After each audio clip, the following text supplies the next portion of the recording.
As it turned out, she was not in difficulties at all, but was merely signaling to a friend farther down the mountain.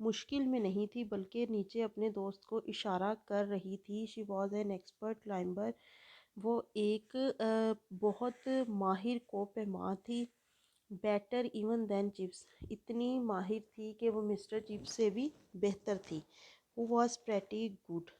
یعنی mister Chips جو ہیں وہ خود بھی کافی اچھے climber تھے لیکن وہ مسٹر چپس سے بھی زیادہ اچھی کلائمبر تھی.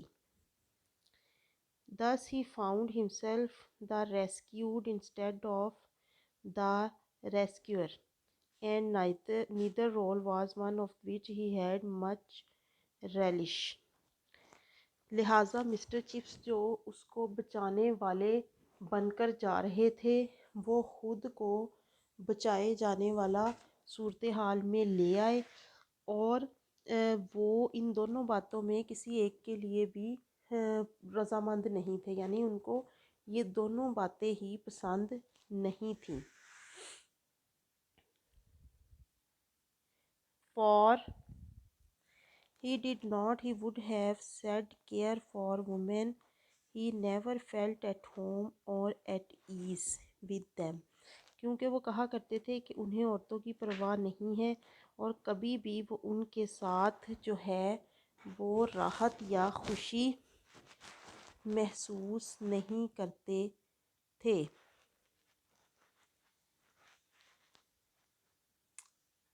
And that monstrous creature beginning to be talked about, the new woman of the 90s, filled him with horror.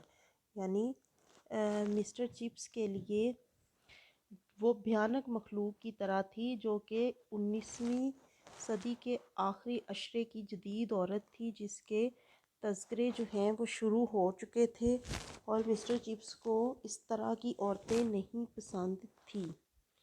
He was a quite conventional person and the world viewed from the haven of Brookfield seemed to him full of distasteful innovations. There was a fellow named Bernard Shaw. یعنی mister Chips جو ہیں وہ ایک بہت ہی خاموش طبع اور روایتی شخص تھے اور وہ اپنی پناہ گاہ جو کہ بروک فیلڈ تھی اس سے دنیا کا جائزہ لیتے تو انہیں یہ ان چیزوں میں کوئی دلچسپی نظر نہیں آتی تھی.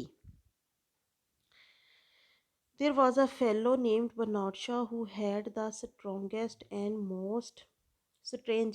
the most reprehensible opinions. یعنی ان کے جو خیالات تھے وہ بہت ہی عجیب و غریب اور قابل مذمت تھے. یعنی جو برنارڈ شاہ ہے اس کی بات ہو رہی ہے کہ اس کے جو خیالات تھے وہ بہت ہی عجیب و غریب قسم کے تھے. Ibsen.